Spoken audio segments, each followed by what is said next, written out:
Cet épisode est rendu possible grâce à notre partenaire, l'Ordre national des experts comptables d'Île-de-France. Un grand merci à eux. Donc, notre invité, enfin, le tant attendu, l'immense, le grand, l'unique, le Jean Massier.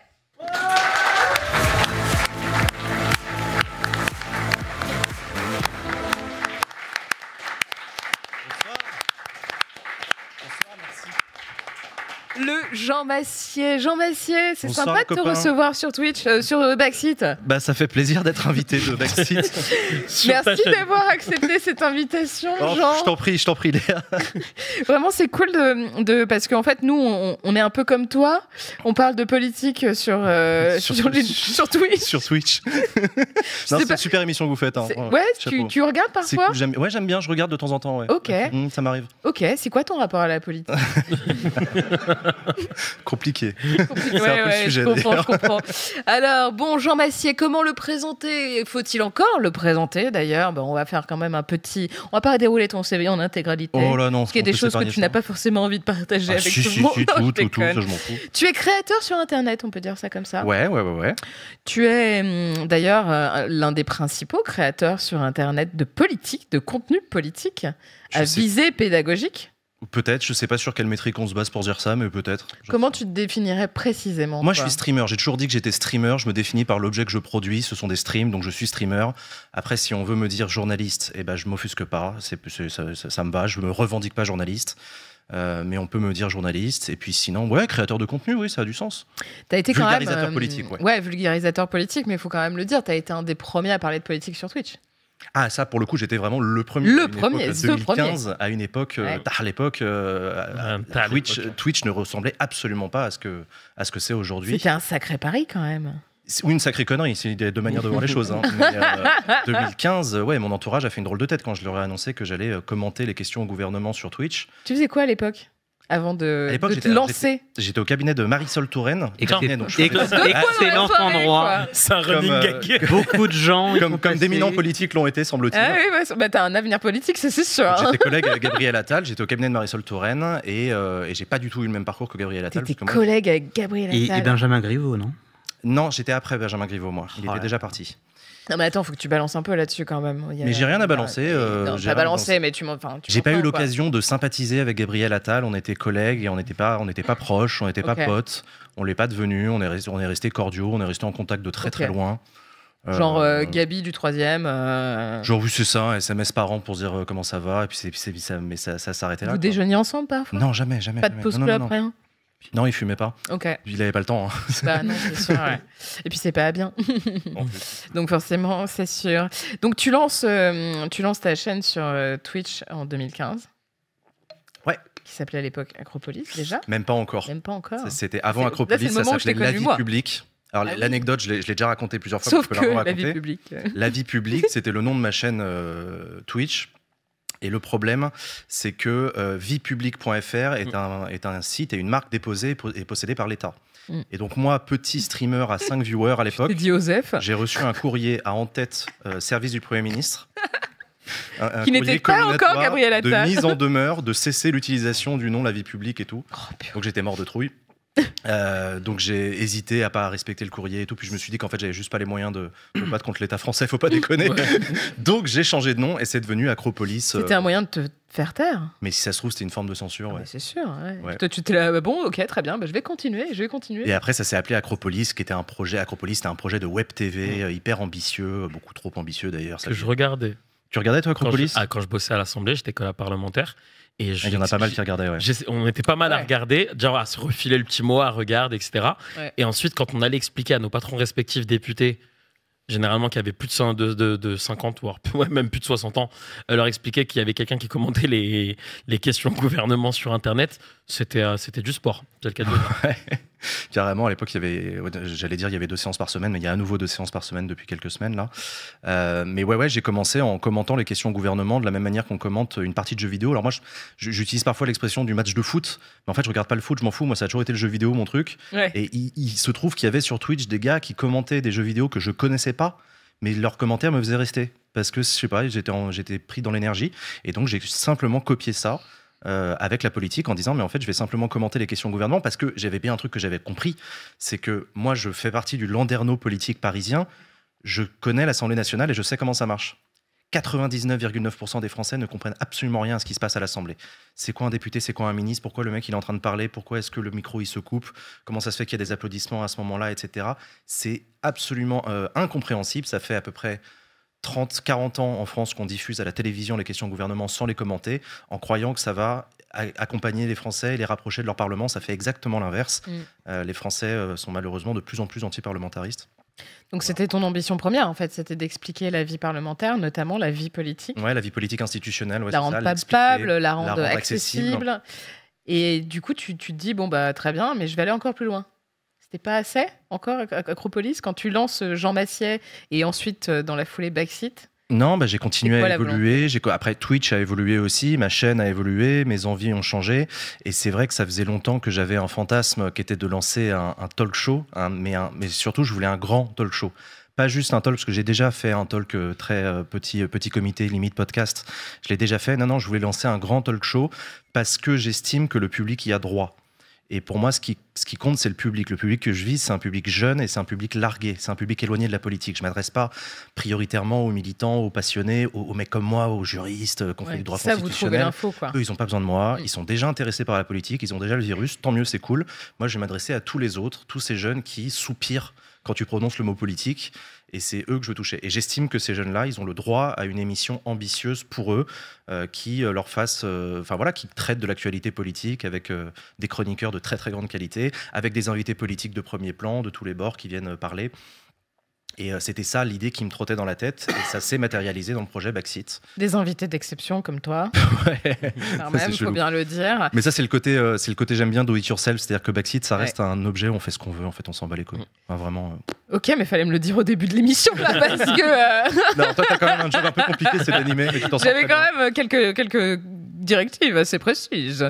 Mais non, c'était très cool. Quand t'es parti là en décembre et que t'as pris une pause, une grande pause, ouais. Est-ce que tu veux nous dire un peu? Oui, bien sûr. J'ai passé 1 mois et demi dans une clinique psychiatrique où j'ai été admis à la fin du mois de décembre suite à une dépression, qui est une maladie très spécifique. Et donc j'ai été pendant 1 mois et demi hospitalisé dans un établissement de santé spécialisé. Où j'ai pu me reposer, me ressourcer, avoir un traitement médicamenteux et un accompagnement psy assez lourd. Et j'en suis sorti ce matin. Donc là, c'est vraiment le jour J de ma sortie de l'hôpital. J'étais ce matin encore à l'hôpital, j'en suis sorti. Et donc on a fait coïncider pour que je puisse passer une tête ce soir pour vous passer le bonsoir. Vous dire que j'étais presque de retour. Je dis presque parce que je ne vais pas pouvoir reprendre le rythme de stream que j'avais avant les vacances, un stream quotidien. Ça, je ne vais pas pouvoir le faire. J'ai encore beaucoup de médicaments. Je suis encore très fatigué. Donc voilà pourquoi vous ne m'avez pas vu pendant 1 mois et demi. C'est la première fois que tu t'arrêtes ? C'est la première fois que je suis hospitalisé pour une dépression. Ça m'est déjà arrivé de faire des dépressions. Il se trouve que je suis atteint d'une maladie particulière qui s'appelle la bipolarité, qui est un trouble qui affecte l'humeur et qui fait se succéder des phases de dépression et de manie ou d'hypomanie, qui est un peu l'inverse de la dépression. C'est des phases d'exaltation. Je ne rentre pas trop dans le détail, mais c'est cette maladie dont je suis atteint. Et donc, ça fait plusieurs années maintenant que j'ai l'habitude, malheureusement, d'avoir des épisodes dépressifs que je savais plus ou moins bien gérer en fonction des épisodes. Et là, celui-ci a nécessité une hospitalisation. Est-ce que tu as le sentiment, dans tout ce parcours, d'avant l'hospitalisation, de l'hospitalisation, et puis maintenant de la sortie de la clinique, d'avoir eu une prise en charge adaptée ? Oui, complètement. Je suis dans un bien meilleur état que quand je suis rentré à la clinique. C'est pas compliqué, j'arrivais plus à parler, j'arrivais plus à marcher. Hein. J'étais vraiment dans un état déplorable. C'était fin décembre, après la dernière de Backseat, ouais. Et donc j'étais très atteint. Et on a mis en place un traitement médicamenteux qui a remplacé un que j'avais avant. Et ça a mis du temps, parce que c'est normal, ça met du temps ces choses-là, à donner des fruits. Mais à partir du début du mois de janvier, j'ai commencé à être sur une pente ascendante. J'allais de mieux en mieux. Et donc c'est pour ça qu'on s'est mis d'accord avec l'équipe médicale pour une sortie le 1er février. Bon, en tout cas, nous, on est très contents de t'avoir avec nous. Est-ce que tu anticipais un peu cette sortie? Oui, j'avais très très peur de cette sortie, peur de rentrer chez moi. Je stressais pour cet exercice aussi là, de venir parler de ma santé mentale parce que c'est pas évident, parce qu'il y a encore, parce que c'est personnel, c'est intime, c'est ma santé, mais il y a aussi beaucoup de tabous autour des maladies mentales et des troubles mentaux en France. Beaucoup de stéréotypes aussi. Beaucoup de stéréotypes, beaucoup de clichés. Et malheureusement, il faut quand même en parler, surtout après ce que j'ai dit sur les jeunes. Un jeune sur 2 est atteint de troubles mentaux dans notre pays. On est dans une situation qui s'aggrave d'année en année depuis le Covid. Il y a eu un virage au moment du Covid. On en a un tout petit peu parlé pendant le Covid. Je me souviens d'Emmanuel Macron qui disait c'est dur d'avoir 20 ans en 2020. Ouais. Et quelques petits dispositifs ont été mis en place. Mais les jeunes en France souffrent de maladies mentales. Ce n'est pas acceptable et il faut absolument faire quelque chose. Il y a des choses qui doivent être faites du côté des pouvoirs publics pour débloquer des moyens, pour mettre en place dans les territoires des suivis psychologiques pour les jeunes accessibles. Il y a aussi des choses qui doivent être faites de la part de personnes comme moi qui ont la chance d'avoir une audience. Et c'est, je pense, sans que ce soit une injonction pour les autres, c'est d'en parler. C'est de mettre des mots sur ces troubles et sur cette maladie pour que peut-être que les personnes qui nous écoutent se disent que ça fait écho à ce qu'elles ressentent et si ça peut déclencher la prise de rendez-vous chez un psychologue ou un psychiatre, c'est une très bonne nouvelle. Je pense qu'il est important de se faire suivre quand on souffre. Ça c'est clair, c'est fondamental. Peut-être une dernière question avant de laisser les chroniqueurs qui ont certainement très envie de te retrouver aussi te poser des questions. Je ne sais pas si tu as suivi un peu le discours de politique générale de Gabriel Attal. Alors, je suis peut-être le seul connard en clinique psychiatrique qui s'est coltiné l'intégralité du discours de politique générale, l'intégralité de la conférence de presse dans ma chambre d'hôpital. Là, j'avais l'air fier. Hein. Ça, c'est mon genre, ça. Non, je suis vraiment ravagé. Hein. En même temps, j'avais que ça à foutre. En même temps, faut reconnaître. C'est vrai. Non, un peu que le pire, c'est les gens qui avaient d'autres trucs à faire et qui se sont dit, tiens, je vais quand même regarder. Oui, c'est genre vrai. la FIFA. Vraiment chez moi. Non, mais je l'assume. Avec les pop-corn et tout. Voilà, c'est le boulot. Donc, bref, Attal a fait des annonces spécifiques, très peu, certes, mais il a parlé spécifiquement de santé mentale des jeunes lors de son discours de politique générale. Comment, toi, tu as accueilli cette prise de parole, je me bats avec le micro, et les annonces faites? Écoute, j'en sais trop rien parce que j'avoue que je ne me suis pas plongé dans le dossier de santé publique, de la santé mentale des jeunes. C'est très spécifique, la santé mentale. Je sais que les professionnels de ce secteur crient au manque de moyens. Je sais que les patients crient à la difficulté d'avoir un rendez-vous dans des... Enfin, je veux dire, quand on fait un épisode dépressif, par exemple, on a parfois besoin d'un rendez-vous en urgence, c'est-à-dire dans les 48-72 heures qui viennent. Parfois, ça va jusque-là. Et on a dans des territoires des gens, et notamment des jeunes, qui disent que le premier rendez-vous, il est dans 5-6 semaines. On ne peut pas attendre 5-6 semaines quand on est dans cet état-là. Il existe les centres médico-psychologiques, heureusement, dans les territoires qui sont là pour vous accueillir. Il y en a un à côté de chez vous. N'hésitez jamais à vous tourner vers votre centre médico-psychologique. Ils sont débordés, ils n'ont pas assez de moyens. Donc voilà, je sais qu'il y a un besoin de moyens. Je ne sais plus ce qu'a annoncé Gabriel Attal. Est-ce qu'il a annoncé plus de moyens? Il a annoncé une meilleure prise en compte de la santé mentale avec la mise en place notamment, l'élargissement des maisons départementales des adolescents, le généraliser à tous les départements. MDA, il n'a pas dit que c'était grande cause nationale? Non, grande priorité du gouvernement, moi j'ai noté. Ah oui, c'est ça, ouais. Après, c'est jamais bon signe quand il dit ça. Pardon. Il y en a 27 des priorités du gouvernement, mais en tout cas, ça en fait partie, ouais. Mais oui, non, en tout cas, c'était pas forcément très comment dire, précis et rassurant sur l'état de la médecine, notamment en France. Non, clairement. Je pense qu'il fallait une prise de parole politique forte sur ce sujet et Gabriel Attal a annoncé des choses. On verra ce qu'il fera. Latifa, Emilien, Malek, vous avez des questions pour notre invité de prestige? Déjà, dire à Jean que je suis content de le retrouver. On s'est vu juste avant. Ouais, ça fait plaisir de te voir, mec. on s'est vu en décembre et hors émission et je voyais bien que tu avais besoin à ce moment-là d'être aidé et je suis content de te retrouver dans ce meilleur état. C'est cool. Petite question. Qu'est-ce qui... Alors, comment on vit en fait cet arrêt en fait, parce que tu as dû aussi renoncer à ces streams quotidiens. Ouais. Ça générait peut-être une pression, un stress, je sais pas, je pose la question. Est-ce que ton ressenti par rapport à tout ça, voilà. Comment ça se passe quand on arrête de streamer et qu'on prend cette bonne décision aussi de prendre du temps pour soi pour être hospitalisé, pour prendre soin de sa santé mentale? C'est pas évident, surtout quand ça fait 8 ans qu'on stream. Ça fait 8 ans que c'est mon activité professionnelle, que c'est quasi quotidien. C'est quelque chose de pas tout à fait facile. En même temps, j'ai ressenti le besoin de mettre en priorité ma santé et de dire et d'assumer surtout en mettant des commentaires sur quelques réseaux sociaux pour dire que j'allais être hospitalisé et que j'allais m'arrêter pendant plusieurs semaines. À l'époque, je savais pas encore combien de temps ça allait durer. C'est vrai que c'est compliqué. Nous, les créateurs de contenu, on est nombreux à avoir des troubles mentaux aussi. Ça, je le tire de mon expérience de 8 ans à traîner dans le milieu, à discuter avec les gens. C'est souvent le sujet de conversation entre deux youtubeurs qui se croisent. Comment ça va, toi? Genre vraiment, mec, comment tu te sens?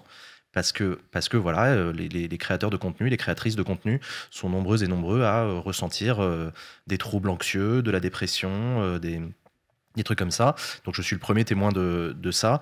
Il y a aussi une difficulté financière à ne plus produire, parce que moi, mes revenus viennent prioritairement des abonnements Twitch. Or, quand tu ne streames pas sur Twitch, les gens ne renouvellent pas leur abonnement. Donc là, j'ai divisé mes revenus par 3 juste parce que pendant 1 mois et demi, j'étais pas chez moi. Donc j'en profite pour remercier les personnes qui ont renouvelé leur abonnement ce soir. Donc oui, effectivement, il y a une pression à streamer, il y a une pression à être dans l'actu et tout. Et en même temps, je me suis senti bien dans cette clinique psychiatrique parce qu'au moment justement où il y avait le remaniement, la démission d'Elisabeth Borne, Gabriel Attal, etc., j'étais pas au taquet sur mon portable à lire tous les articles comme je le fais d'habitude. Je me sentais plus distancié et du coup c'était mieux en fait. Putain, pour une fois la politique, j'ai mis de la distance entre la politique et moi. Je me suis limité à un article par jour. C'était mon grand maximum de pas plus d'articles. Du coup, tu avais choisi quel canard? Le Monde en général, c'est Le Monde, les articles abonnés du Monde qui font d'assez bons points et comptes rendus. Donc voilà. Donc non, effectivement, une pression singulière sur le fait de créer des contenus. Et là, je ressens pas trop la pression, donc je vous l'annonce, je suis pas encore de retour, je vous le redis, je suis pas encore de retour quotidiennement. Je ne sais pas si je serai en état d'animer l'émission Backseat de jeudi prochain. On verra. Puis on prendra une décision en fonction de mon état. Et mes streams reprendront quand ils reprendront. Et je sais pas encore quand. La priorité, c'est ma santé. Latifa? Oui, non, mais j'allais dire, c'est pas une question, mais une observation. J'adore. Oui, vas-y, je t'en prie. Non, mais c'est parce que c'est jamais... Le monsieur au fond de la salle, généralement, c'est... Alors, je te coupe, Latifa, il y a quelqu'un qui vient d'offrir 100 subs. Et merci. Quoi, t'es sérieux? Je te promets. Ouais, c'est ce que, en fait, j'étais déstabilisée par ça. 100 subs qui vient d'être offert à l'instant et méga boss. GG, bravo. Merci beaucoup pour ces 100 subs offerts au chat, c'est super généreux, c'est gentil pour moi, c'est gentil pour le chat aussi. Du coup, il y a 100 nouveaux subs dans le chat. Bienvenue à vous. Ah, c'est cool. Pardon, excusez-moi. Ouais, excuse-nous, Latifa. Non, mais ouais, t'as raison, je regardais, je me suis dit, mais qu'est-ce que c'est que ça? Mais oui, bah déjà, oui, ça fait plaisir de te retrouver, Jean, et aussi que c'est pas... Enfin, bravo de réussir à en parler. Devant les personnes qui regardent, devant nous ici, et les personnes présentes, c'est jamais simple. Et c'est vrai qu'il y a une... Au-delà de ce tabou, en fait, sur la santé mentale qui existe, il y a aussi une réelle difficulté à trouver les bons soignants ou à trouver les soignants. Même, t'en as parlé sur les déserts médicaux, etc., où le temps d'attente, le fait de savoir, de ne pas savoir où se diriger, comment le faire, etc., quand on relève quand c'est une pathologie, et même quand c'est pas le cas, en fait, pour juste de la santé mentale, qui sont des choses qui handicapent moins dans la vie, mais qui sont quand même dans la tête de tout le monde. Et c'est vrai que c'est vraiment quelque chose qui est compliqué pour les gens, parce que ça isole en plus, et ça rajoute beaucoup de difficultés pour trouver des bons soignants, et même de manière générale, c'est extrêmement difficile, ne serait-ce que de trouver un bon psy. Pour les gens qui ont déjà tenté l'expérience, entre guillemets, mais ça prend énormément de temps. Et moi, j'ai d'ailleurs une psy qui s'est déjà endormie pendant que je parlais. Ah ouais, c'est pas mal ça. Tu l'as payé quand même ou... Est-ce que t'es parti? J'ai dit, ma vie est chiante à ce point. Même mes traumas sont chiants. Mais non, mais en vrai, pour être sérieuse, c'est vraiment très, très compliqué de trouver les bonnes personnes. Et en fait, si ça pouvait ne plus être un tabou, c'est surtout ça. Et après, c'était une question plus légère, parce que j'ai vu sur Threads qu'il y avait vraiment un bouquin de Bernard Tapie. Oui, à la bibliothèque, vrai, à la bibliothèque de la clinique où j'étais, il y avait un bouquin de Bernard Tapie qui s'appelait Gagner, je crois. Oui, voilà, c'est ça. Et c'était, tous les bouquins dans la bibliothèque étaient poussiéreux. C'était que des trucs des années 70, 80, tout jauni et tout. Et dans le tas, j'en ai trouvé un sur Bernard Tapie et j'étais en mode, c'est énorme. Bien sûr que non. Chose à foutre. Non, mais t'as raison sur le tabou sur la santé mentale, c'est important parce que dans les familles notamment, il y a beaucoup de jeunes dont les parents tiennent un discours sur la santé mentale. Par exemple, le mot que j'ai prononcé tout à l'heure, psychiatrie. Psychiatrie est un mot qui fait peur. Il y a des gens pour qui ça renvoie à la folie, ce qui n'est pas vrai. La psychiatrie est une spécialité de médecine qui renvoie à l'ensemble des troubles du cerveau. Il y a des gens pour qui clinique psychiatrique, ça renvoie à un imaginaire d'asile, et surtout d'asile des années 50 aux États-Unis, parce qu'il y a beaucoup de films et de productions qui ont été faits comme ça. Il y a beaucoup de méchants dans les mangas ou dans les machins qui viennent d'asile. Tu vois, le Joker, très bon exemple. Le Joker à Gotham City, dans cet asile de fous, etc. Donc tout cet imaginaire autour de la folie, de la psychiatrie sous contrainte. Vol au-dessus d'un nid de coucou, oui. Avec Jack Nicholson, Vol au-dessus d'un nid de coucou. Vol au-dessus d'un nid de coucou, très bon exemple aussi. Voilà, complètement. On est dans un imaginaire cinématographique. Ce n'est pas ça. Ça ne ressemble pas à ça, une clinique psychiatrique. Il existe de l'hospitalisation sous contrainte. En France, ça existe. Il y a des gens qui sont hospitalisés contre leur gré pour leur protection et pour la protection de leur entourage. Mais il existe aussi des cliniques psychiatriques comme celle dans laquelle j'étais, qui est en hospitalisation libre, comme on dit. Donc il n'y a aucune contrainte, il y a oublié tout ce qui est camisole de force, camisole chimique, etc. Tout ça, c'est du fantasme, c'est de l'imaginaire. Voilà. La psychiatrie, vraiment, si vous ne vous sentez pas bien, malgré le discours de vos proches qui vous disent tout ça c'est dans ta tête, il y a aussi un renvoi aux états d'âme. Oh, mais tout ça, beaucoup d'injonctions, et on l'a vu tout à l'heure avec Adèle qui a refait un clin d'œil à ça de Thibaut InShape. Rien à foutre de ta dépression, il suffit de sortir, d'aérer l'esprit et ça ira mieux. Tu lui réponds quoi? Fais du sport, ma grande. C'est le grand classique. Quoi. Bon, non, ces discours-là sont malheureusement néfastes. Il ne faut pas tenir ces discours-là. Il faut plutôt avoir une posture d'écoute. Et il faut surtout renvoyer vers des professionnels de santé qui existent, des médecins psychiatres et des psychologues diplômés. Ce sont les personnes qui sont les plus à même de vous accompagner. Précisément là-dessus, il y a toute la question du diagnostic. Avec la question de l'accompagnement. Tu disais aussi, Latifa, à juste titre, que ça peut être très long que d'arriver à trouver la bonne personne, le bon traitement, mais aussi de comprendre ce qui t'arrive. Bien sûr, non, mais ça prend énormément de temps. Moi, la bipolarité, elle m'a été diagnostiquée il y a 3 ans. Je suis encore dans un processus d'apprentissage de ce que ça veut dire vraiment, de ce que ça implique, de quel effet ça a sur moi. Et malheureusement, tu parles de diagnostic, il y a malheureusement un retard diagnostique en France. J'avais lu, je ne sais plus où, qu'on estime qu'un diagnostic de bipolarité, ça met 10 ans à être posé, en moyenne. Donc c'est 10 ans à subir les effets d'une maladie dont on n'a pas le nom, dont on ne sait pas ce qu'elle est et dont on ne comprend pas pourquoi ça nous arrive. On résiste aux antidépresseurs, on ne comprend pas pourquoi. On fait dépression sur dépression, on a des phases maniaques ou hypomaniaques. Enfin bref, c'est très très dur. Moi, ça a mis, je crois, 10 ans. Si je calcule bien entre l'apparition des premiers symptômes et le moment où on a posé un diagnostic de bipolarité, je crois que ça fait 10 ans. Donc voilà, je me rends bien compte de ce que c'est. Ce retard diagnostique est difficile. Je rappelle, puisqu'on est dans une mission de service public, je rappelle que seul un médecin psychiatre est à même de poser un diagnostic. Attention, malheureusement, il y a beaucoup de charlatans sur Internet, de gens qui vous veulent pas du bien, qui veulent votre pognon. Et les autodiagnostics aussi. Alors les autodiacs, ça a son intérêt quand même parce que ça permet aux gens de réfléchir et de s'interroger sur ce qu'ils et elles ressentent. Néanmoins, je recommande d'aller voir un ou une professionnelle de santé dont c'est le métier. Tous les coachs là, en développement personnel, on est fatigués. Ma grand-mère a travaillé 40 ans en psychiatrie, donc elle écoutera cet extrait et elle sera très contente.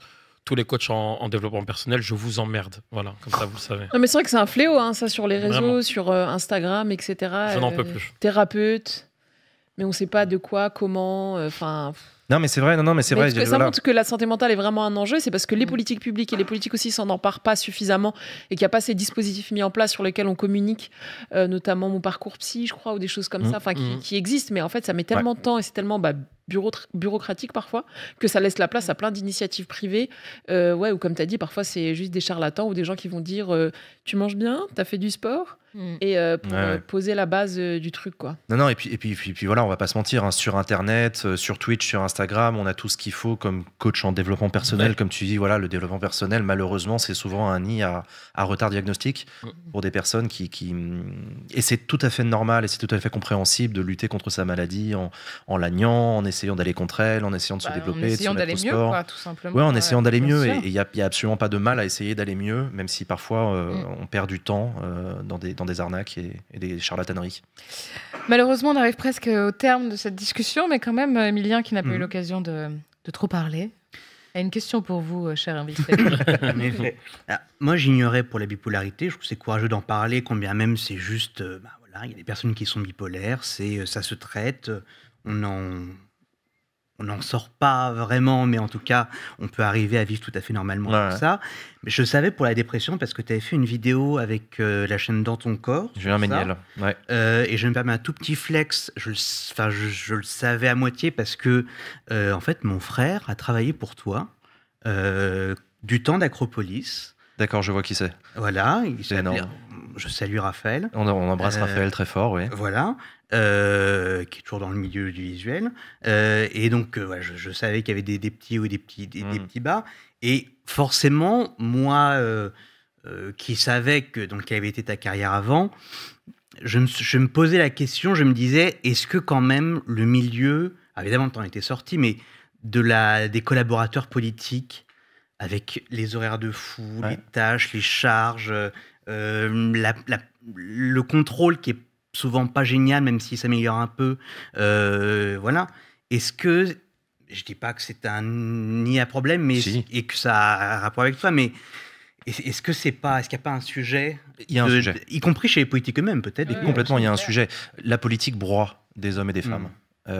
J'ai l'habitude de dire que moi j'ai quitté la politique avant de devenir cynique, ce qui est une jolie manière de dire en fait avant d'en souffrir trop. J'ai vu des hommes et des femmes sombrer, mais totalement sombrer, arriver à l'âge de la trentaine, après 10 ans en cabinet, en élu local, à complètement burner, sombrer dans l'alcoolisme, etc. J'en ai vu, j'en connais. La politique est un milieu violent. Il y a de la violence dans le quotidien de la politique, que ce soit dans les luttes qu'on mène en tant que politique, que ce soit dans les mots qu'on utilise, que ce soit dans la pression que l'on se met ou qu'on met aux autres. Il y a de la violence. Et ce n'est pas un mal en soi. Je défends la politique comme étant une sphère de conflictualité. Je ne suis pas pour ni de gauche et de droite, ou ni gauche ni de droite, où tout le monde se fait des bisous, etc. Non, je crois qu'il y a de la conflictualité dans la société, qu'il y a donc de la conflictualité en politique. En démocratie, c'est naturel. Ceci étant, est-ce que vous êtes capable de me citer le nom d'un ou une politique nationale qui assume une maladie mentale ? Moi, j'en connais pas.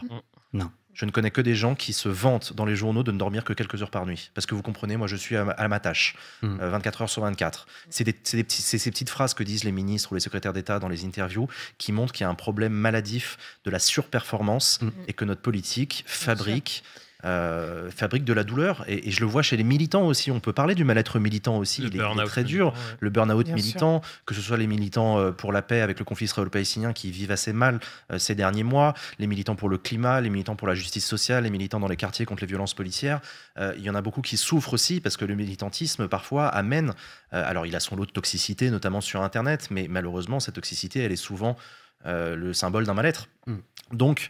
La politique est un lieu qui malheureusement fabrique de la difficulté en matière de santé mentale et je le déplore. Et si je peux aider à ma petite échelle, je le ferai. Merci beaucoup Jean Massier. Merci Léa. Et bravo pour cette animation ce soir. Écoute, merci de m'avoir laissé les clés de la baraque. Encore une expression de merde.